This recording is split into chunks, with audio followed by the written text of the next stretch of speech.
Et puis en fait, en un coup, ça retombe un peu comme un soufflet. Et puis il y a eu une, je ne sais pas comment dire autrement, mais une descente aux enfers parce que je n'étais pas préparée.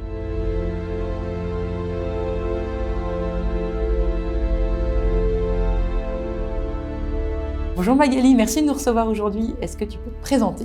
Bonjour Charlotte, merci en tout cas d'être venue à moi.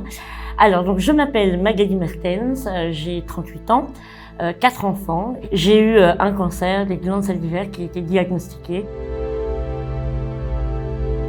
Il y a des étapes, est-ce qu'il y a des choses que tu as traversées où tu t'attendais à ce que ça prenne moins de temps ou plus de temps, ou est-ce que ça se mesure, est-ce qu'on te prévient ou est-ce que c'est un inconnu dans lequel tu rentres? C'est-à-dire que pendant la maladie, pendant les traitements, j'étais au jour le jour et chaque petite victoire était importante. Et puis en fait, en un coup, ça retombe un peu comme un soufflet. Et puis il y a eu une, je ne sais pas comment dire autrement, mais une descente aux enfers parce que je n'étais pas préparée. Parce que je ne savais pas que c'était normal d'être fatiguée, que c'était normal d'avoir des problèmes de mémoire, etc. Et que n'étant pas préparée, ça s'est empiré parce qu'on perd confiance en soi.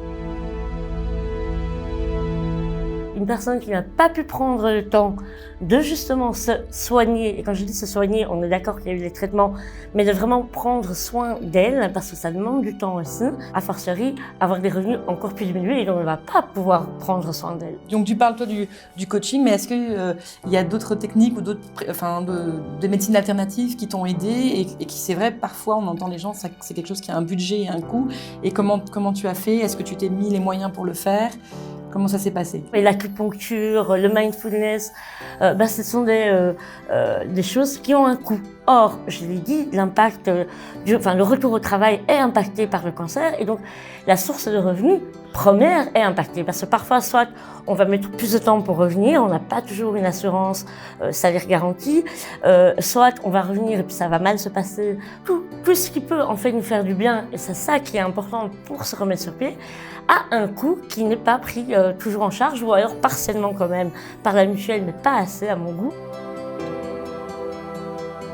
Magali, est-ce que tu aurais 3 points à souligner qui ont été difficiles, des difficultés pour toi? Oui, alors clairement l'image de moi. Alors l'image de soi est vraiment impactée, donc ça a été très compliqué. Et puis après, je dirais aussi, finalement, j'avais plus confiance dans mon élan vital, dans ma capacité à rebondir. Et puis la troisième chose, c'est le retour au travail. J'avais vraiment pas imaginé que ça allait être aussi compliqué. Et alors sinon, dans les choses très positives que tu as ressorties de cette expérience? On a une capacité de résilience, mais qui est quand même phénoménale. C'est-à-dire que finalement, c'est mon élan vital qui m'a sauvée. Et puis, je me suis redécouverte, du coup. Et puis, pour finir, la transmission. C'est chouette, on est guéri, on survit, mais ce que les patients disent, on ne veut pas survivre, on veut vivre.